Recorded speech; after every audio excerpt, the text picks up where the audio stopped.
Today, I'm going to be refuting an argument that Ricardo Barragan had argued not too long ago. He had argued for the legalization of cannabis, something similar to what I was arguing. And he demonstrated this through three facets of analysis that are maybe a little bit confusing and mysterious to him. Now, we will start by looking at his first argument. He says that legalization of cannabis will help boost our economy. He starts off his speech by stating that statistics confirm that the cannabis industry had brought in $170 million in just the first quarter of 2016, but failed to cite any source that backed up this claim. It seemed that it would be his own common knowledge he is pulling from.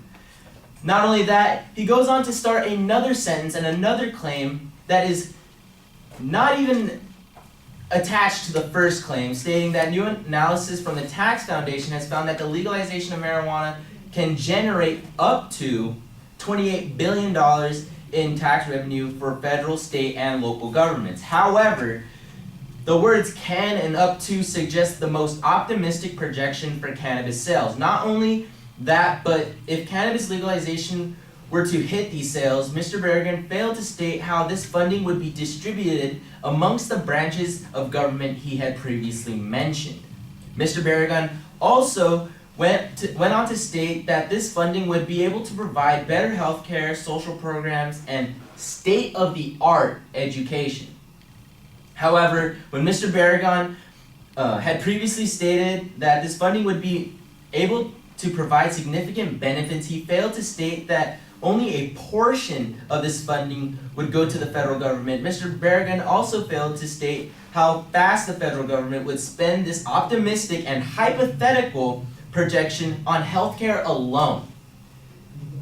Now, Mr. Barragan failed to even connect how better healthcare, social programs, and the state-of-the-art education would even boost our economy. Going on to Mr. Barragan's second point, he argues that legalization of cannabis will significantly reduce crime. He goes on to state, according to the Colorado Bureau of Investigation, the state saw an overall decrease of 1% in reported crimes for 2014. However, Mr. Barragan failed to link the decrease in crime to cannabis legalization, much less drug crimes in general. Mr. Barragan failed to explain the significance of this 1% decrease in overall crime.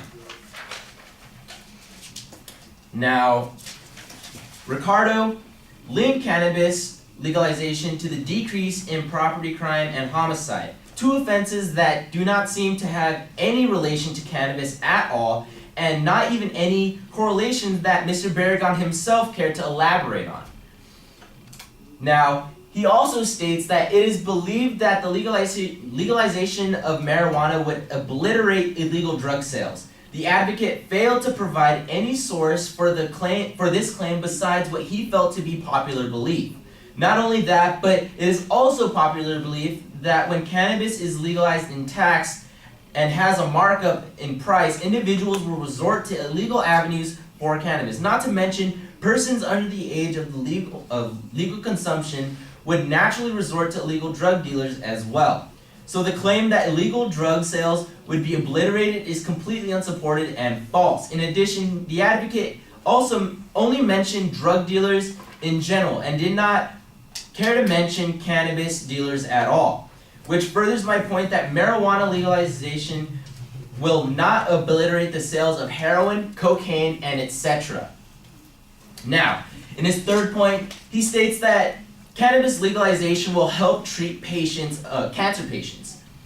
Now, before I even venture into Mr. Barragan's final point, I would like to point out that he failed to bring up any source that suggested that marijuana would help treat cancer patients besides what seemed to be his own personal knowledge.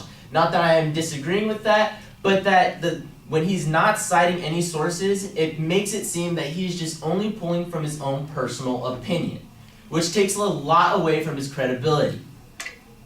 Now, in addition, Mr. Barragan seemingly confused marijuana legalization with medical marijuana, which caters to two very different needs or wants. medical marijuana across all 50 states would help treat patients. However, marijuana legalization would only encourage recreational use. Finally, if marijuana were to be legalized, it would be taxed as well. So in addition to all of the costly treatments that cancer patients may be forced to pay a premium price for cannabis as well, which does not help cancer patients at all. Now, in conclusion, Mr. Barragan's statement and argument is mainly constructed and supported by his own popular belief because he has failed to even bring up any legitimate, furthermore, any actual supporting evidence or claims or sources that are even remotely reliable. Now, this creates a huge problem for people who are actually trying to argue for the legalization of cannabis because Mr. Barragan has over-exaggerated and misled the audience to believe that all of these arguments that he's saying would actually boost our economy when it is not even based on any actual sources or even statistics. Thank you.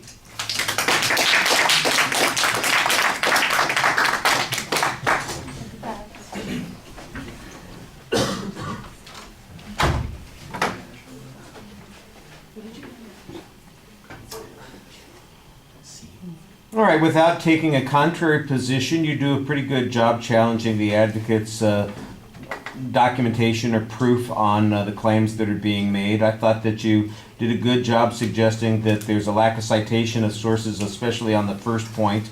You do reasonable press on the notion up to and can being very hypothetical and that it's an optimistic kind of inference that's being made. I do think that you could provide some information. There is criticism of the optimism of these sorts of things. And later on, when you suggest, for instance, that illegal sales might continue regardless because there's going to be a market for people like kids, for instance, or people who don't want to pay the taxes, that in essence, that seems like it would probably diminish the potential tax benefits or revenues. I did like the argument that suggests that it's not really clear how spending additional money paying for schools or medical facilities or drug facilities is going to benefit the economy in the long run, which is the argument on the first point, and that the advocate didn't provide any information to suggest that we're going to have more jobs, that people are going to get paid more, that mortgages will be widespread. In other words, what is the economic argument that's being presented here? That there's just not much here. It's just largely an assertion. I thought you did a pretty good job of explaining that. On the second point, on the crime decrease, I thought your press on the link on the first point was pretty reasonable. The question about how property crimes and homicides would be related to drug use in the first place is never explained. And, I do think, a 1% decrease after a single year's experience is a little bit hard to make an inference from. I think that you probably might want to point out that, statistically, this seems like it's a huge inferential leap that somebody's making here. And then you follow up with the argument that says that there's no reason to believe that illegal sales would be obliterated because there'd be continuing demand for other drugs. There might be a demand for marijuana that cannot be satisfied by the legal market.